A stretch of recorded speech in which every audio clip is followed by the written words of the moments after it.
Halo, apa kabar semuanya? Jumpa lagi dengan saya Furqan Iriza di channel Alur Cerita. Apa kabar semuanya? Semoga baik-baik saja ya. Iyalah, baik-baik saja ya, jangan sakit-sakit. Kali ini kita akan membahas sebuah film India yang berjudul Lucifer. Wah, film ini seru pastinya ya. Oke, gak usah lama-lama. Tapi sebelumnya seperti biasa siapkan kopi terlebih dahulu atau minumannya biar nanti kalian tidak haus. Gak usah lama-lama, ini dia ceritanya.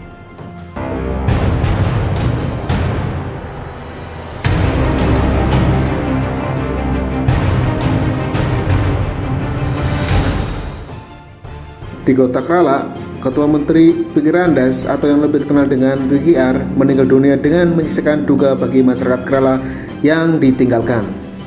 Pikirandas sendiri adalah seorang ketua menteri dan pemimpin partai AUF di mana dirinya meninggal ketika tengah dirawat di rumah sakit milik Medica Raja yang merupakan pemimpin dari partai oposisi.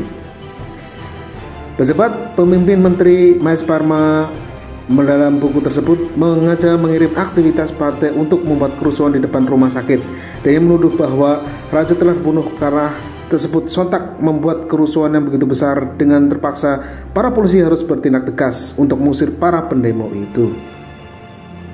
Kemudian scene beralih ke lain tempat. Seorang pria bernama Govardhan yang menentukan dirinya sebagai pencari kebenaran melakukan serangan langsung di Facebook. Dia mengklaim bahwa PKR yang banyak orang sangkap sebagai juru selamat orang miskin dan perusak pejabat yang korup sebenarnya hanyalah boneka bagi sindikat pengontrol sistem politik India. Menurut Govardhan, sebuah kematian PKR akan ada 5 orang yang menurutnya berpulang untuk menggantikan PKR. Pertama, putri sulung PKR sendiri yaitu Priyadarsiniandas sama sekali tidak aktif di kancah politik.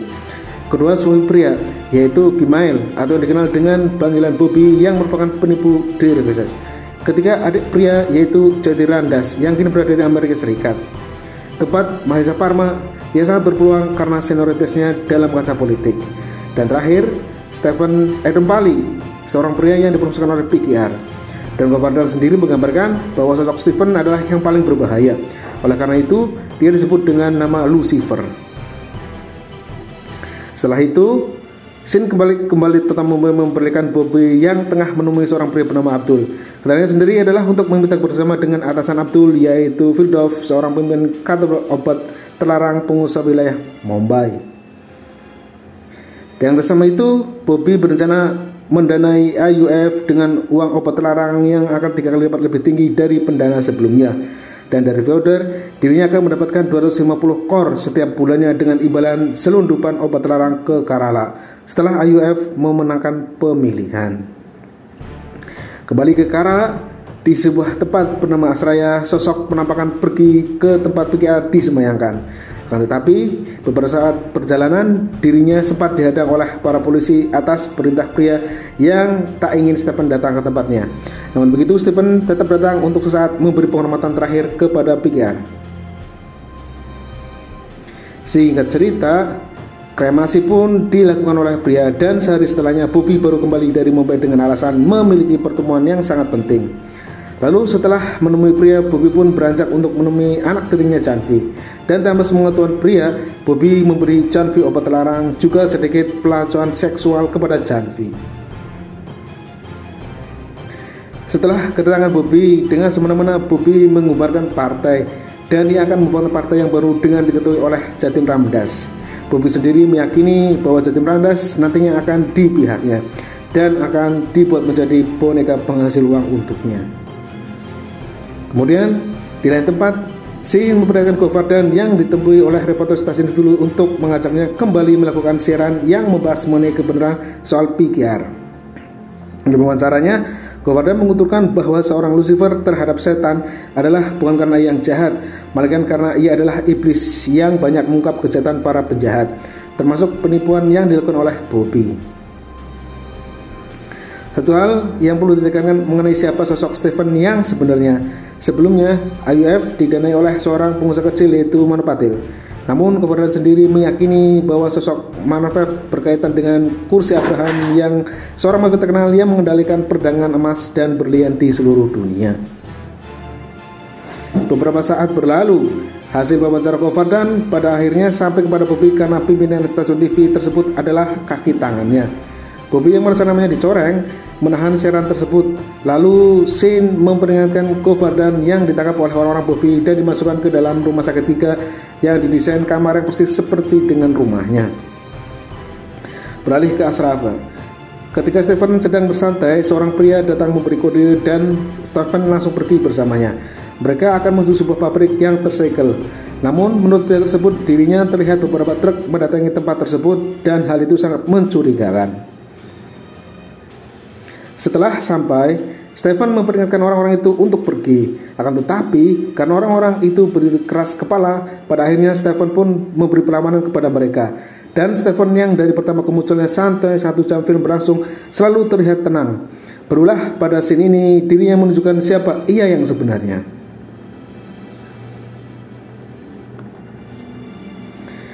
Diam-diam emang dia selalu menghanyutkan. Beberapa orang mengira Stephen dan saya mendapatkan mengejar mereka satu persatu tanpa tersentuh sedikit pun. Layaknya penjahat yang berpengalaman. Setelah kita melihat beberapa kekacauan yang dibuat oleh Stephen, namun keesokan harinya ketika polisi mendatangi tempat tersebut, mereka sama sekali tidak menemukan bukti dari kejadian tersebut ataupun tanda-tanda dari perkelahian yang sebelumnya berlangsung sengit. Lagi dan lagi, Bobby gagal menjatuhkan nama Stephen. Namun begitu, ia sama sekali tidak menyerah. Kemudian, Bobby kembali ingin meminta Stephen dengan mendatangkan seorang wanita yang melakukan wawancara di televisi dan mengaku bahwa Stephen telah melacakkannya. Juga bayi yang ia telah bawa adalah anak dari Stephen. Pada akhirnya, rencana Bobby kali ini berhasil dan hal itu menimbulkan kemarahan kepada publik kepada Stephen. Stephen kembali dengan senang hati menyerahkan dirinya untuk ditangkap oleh para polisi dan ketika di dalam Stephen sendiri dengan senang hati menyerahkan dirinya untuk ditangkap oleh para polisi. Dan ketika dalam penjara, Stephen menerima telepon dari seorang yang bernama Zain. Zain sepertinya mengenal baik nama pria itu. Dia mendapat Stephen untuk mendapat perintah. Kira-kira siapa sih Zain ini dan sosok Stephen sebenarnya? Jawabannya adalah nanti di akhir video ya guys.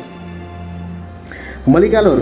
Setelah penetapan Jatim sebagai penitim baru AUF, Jatim pun menampakkan dirinya di depan para pendukung partai dengan dandan yang mirip dengan ayahnya. Tak disangka, sosok pemuda ini dapat mudah berebut perhatian orang-orang dengan pidatonya yang begitu diplomatis, namun apa adanya. Beralih ke lain tempat, di suatu malam, sebuah truk yang melintas di hutan Tamil Nadu nampak ditembak oleh beberapa pengendara bermotor. Sama halnya dengan truk yang melintasi daerah Kantaka di tempat hingga terguling. Lalu secara bersamaan, kedua truk tersebut dipasangi beberapa bom waktu yang seketika langsung membuatnya meledak.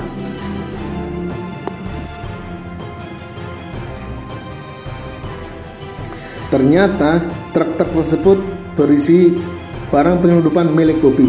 Dan selain lewat dalam film Jarur dikacaukan oleh beberapa orang. Di orang itu adalah Zain. Ya, dan orang-orangnya terus menembak mati para awak kapal dan dengan segera kembali meledakkan kapal tersebut.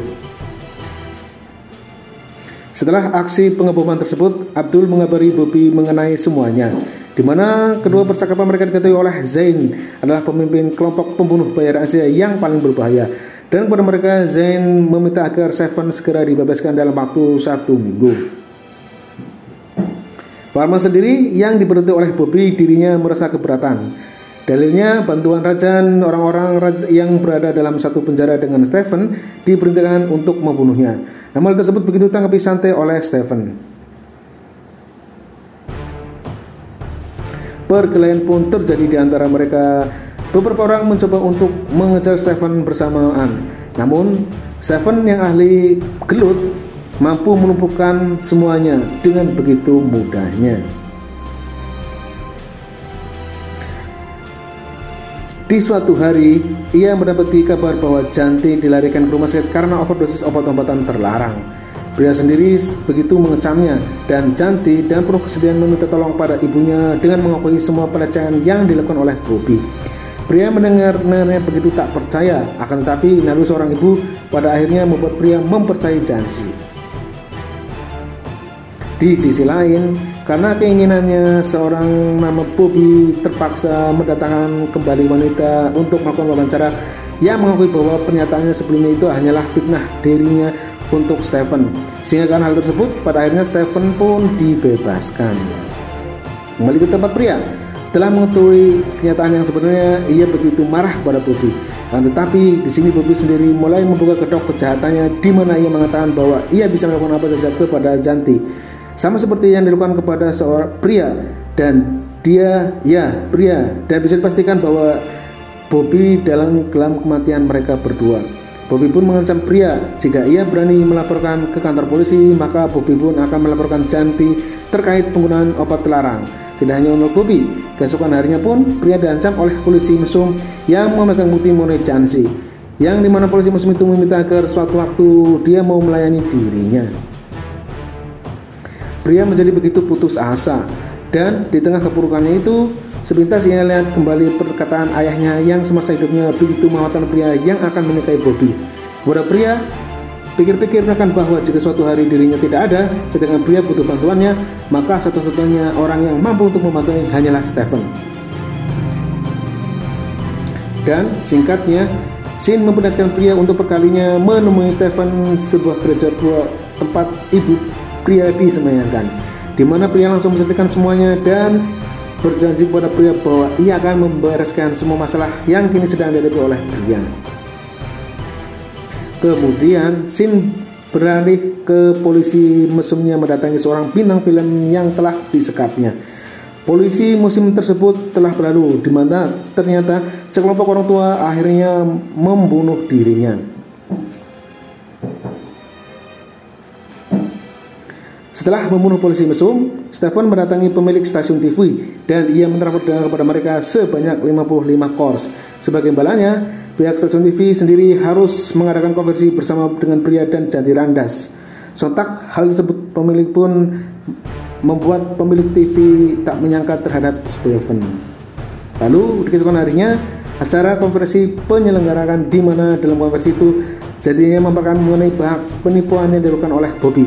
Dalam keterlibatan Bobby terhadap penyelundupan obat-obatan terlarang, berkas-berkas sendiri bukan berkas milik Fardan yang sebelumnya memang Fardan paparkan dalam wawancaranya yang ditahan oleh Bobby. Dengan bukti tersebut resmi umumkan bahwa Bobby adalah buronan nasional. Bobby yang juga melihat siaran tersebut ternyata salah melihat Jatim, dan dirinya begitu mohon pada Abdul untuk meminta tolong untuk melarikan diri ke Dubai. Abdul menahan Bobby sampai kedatangan Vidor, sehingga membuat Bobby dan Abdul saling baku hantam satu sama lain. Bobby yang juga melihat siaran tersebut ternyata salah melihat Jatim.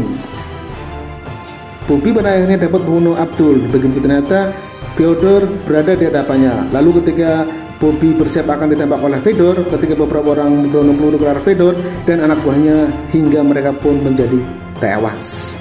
Setelah itu, para orang tersebut membawa Bobby ke hadapan Stephen, menulis sebuah panggilan. Pria berkata untuk membunuh Bobby, dan oleh karena itu Stephen yang telah bersiap dengan senjatanya langsung menembak mobil beberapa kali hingga tewas. Kemudian di negara Rusia, Dari bersama dengan beberapa orang telah bersiap untuk menunggu kedatangan seseorang, di mana ketika seorang pria di sambungan telepon bertanya tentang siapa dirinya, seorang itu menjawab bahwa ia adalah kursi Abraham, dan ternyata kursi Abraham itu adalah Stephen atau Lucifer, dan film Lucifer pun berakhir. Oke, itu saja alur cerita dari film Lucifer tahun 2019. Jika suka, bolehlah ya kita subscribe channel ini untuk supportnya. Oke, see you.